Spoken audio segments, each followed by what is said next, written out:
కళ్ళు మూసుకొని పాలు తాగుతూ పిల్లి తనను ఎవరు గమనించడం లేదు అని అనుకుంటున్నాడ. అట్లనే నేటి మనిషి మోహముతోనూ, అన్యాయముతోనూ, ఆవేశముతోనూ అనేక అధర్మ క్రియలను చేస్తూ తన కళ్ళు మూసుకొని పోయి తనను ఎవరు గమనించటం లేదులే అని అనుకోవచ్చు.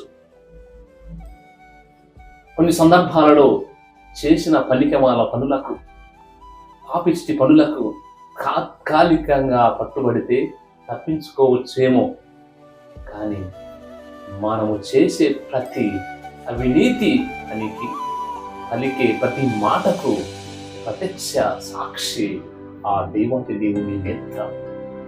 ఆయన నుండి ఎవరు తప్పించుకోలేరు కదా.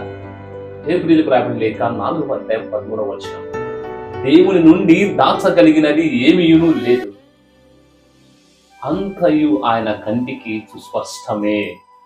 కనుక ప్రియ స్నేహితులారా, మనము కూడా కళ్ళు మూసుకొని పాలు తాగుతున్నాం, పిల్లి మనం ఎవరు చూడట్లేదే అనుకున్నట్లుగా మనము చేయవలసిన అవినీతి పనులు, చేయవలసిన పాపిష్టి క్రియలు చేస్తూ మనం ఎవరు గమనించడం లేదులే అని మనం కూడా పాపముతో కళ్ళు మూసుకొని జీవిస్తూ ఉండవచ్చు.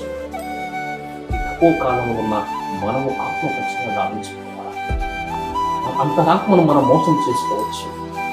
మన చుట్టూ ఉన్న జనాన్ని మోసం చేయవచ్చు, సమాజాన్ని మోసం చేయవచ్చు. కానీ మనం సృష్టించినటువంటి ఆ దేవాది దేవుని ముందు మనం ఎప్పుడు కూడా లెక్క చెప్పవలసినది. ఈ లోకంలో చేసిన ప్రతి అధికమాలిన చర్యకు, పలికే ప్రతి మాటకు మనం ఖచ్చితంగా లెక్క చెప్పి తీరవలసినది. కనుక ఆలోచిద్దాం, మనం ఏ విధంగా జీవిస్తున్నామా? మోసంతో జీవిస్తున్నామా? అన్యాయంతో జీవిస్తున్నామా? యథార్థంగా జీవిస్తున్నామా అని ఆలోచించాం.